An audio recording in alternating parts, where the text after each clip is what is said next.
Smart technique এডুকেশনের পক্ষ থেকে সকলকে জানাই আন্তরিক শুভেচ্ছা ও অভিনন্দন।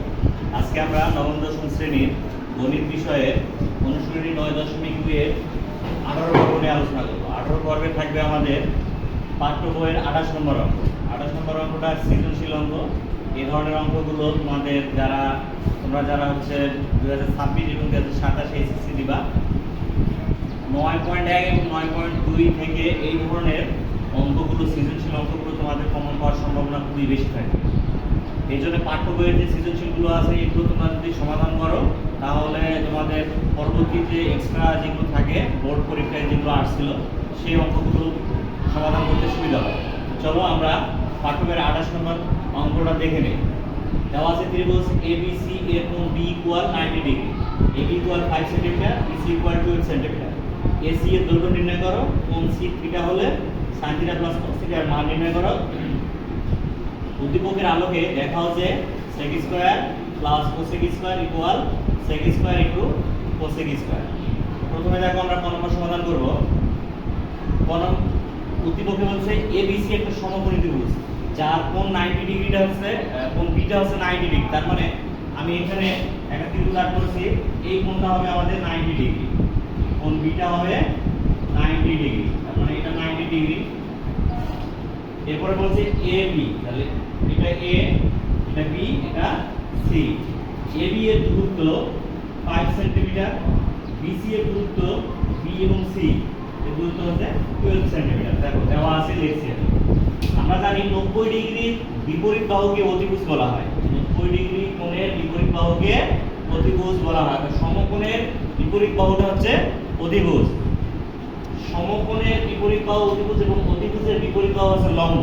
অতিভুজের বিপরীত বাহু লম্ব। আমরা জানি একটা ত্রিভুজের তিনটি বাহু থাকে, একটা হচ্ছে অতিভুজ, একটা হচ্ছে লম্ব আর একটা হচ্ছে ভূমি। আমরা যদি দুটো এটা সমকোণের বিপরীত বাহু যদি আমাদের অতিভুজ হয় এবং অতিভুজের বিপরীত বাহু যদি লম্ব হয়, আরেকটা যে বাহু থাকবে সেটা হচ্ছে ভূমি। আমরা ভূমিটাও পেয়ে গেলাম। এখন আমাদের দেওয়া আছে দুটো বাহুর দৈর্ঘ্য। এখানে বলছে AC এর দৈর্ঘ্য অর্থাৎ অতিভুজের দৈর্ঘ্য নির্ণয় করতে হবে। আমরা পিথাগোরাস উপপাদ্য অনুসারে জানি অতিভুজ স্কয়ার ইকুয়াল লম্ব স্কয়ার প্লাস ভূমি স্কয়ার। তাহলে অতএব পিথাগোরাসের উপপাদ্য অনুসারে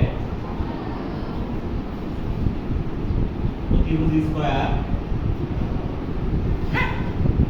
ইকুয়াল লম্ব স্কয়ার প্লাস ভূমি স্কয়ার।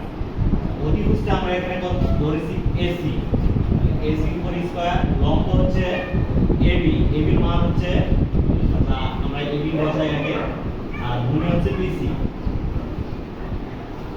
ঠিক দেখো তাহলে বা AC টা থাকলো, AB এর মান হচ্ছে 5 সেন্টিমিটার, BC এর মান হচ্ছে 12 সেন্টিমিটার। বা AC থাকলো 5 এর পরিষ্কার মানে 25, 12 পরিষ্কার মানে 124। বা AC স্কয়ার ইকুয়াল 961। এটা যোগ করলে হবে 144 এবং 25 যোগ করলে হবে 169।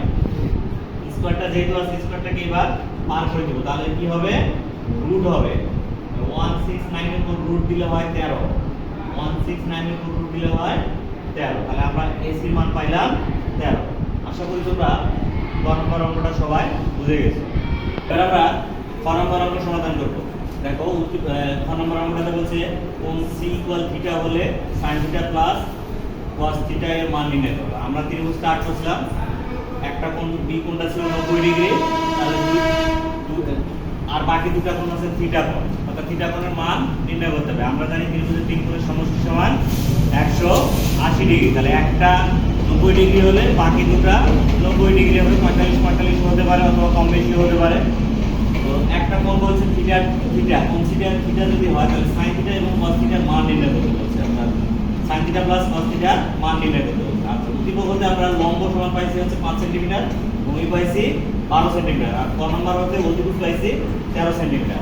আচ্ছা, আমরা এর আগের পর্বগুলোতে দেখছি সাইন, আমরা জানি সাইন হচ্ছে সাগরে লবণ অনেক। লবণ অনেক বলতে কি, বাহু দ্বারা যখন আমরা সাইন এবং কস কোসে এগুলোর মান নির্ণয় করছি, তখন আমরা শর্ট মেমোরি অর্থাৎ শর্টকাটে আমরা মনে রাখার জন্য এগুলো করছি। সাগরে লবণ অনেক, তাহলে সাগর হচ্ছে সাইন, লবণ হচ্ছে লম্ব, অনেক বলতে অতিভুজ। তাহলে আমরা সাইন থিটা সমান লিখবো এখানে, অতএব সাইন থিটা ইকুয়াল লিখবো লম্ব বাই অতিভুজ। লম্বর মান আমরা পেয়েছি এখানে 5 আর অতিভুজ পেয়েছি 13, 5/13। আবার এখানে আমরা কসের মান নির্ণয় করব। কস সমান আমরা জানি কবরে ভূত অনেক, কবরে ভূত অনেক। কবরে কস, কবর বলতে কস, আর ভূত বলতে ভূমি, আর অনেক বলতে অতিভুজ। তাহলে কস সমান আমরা কবরে ভূত অনেক, ভূমি বাই অতিভুজ।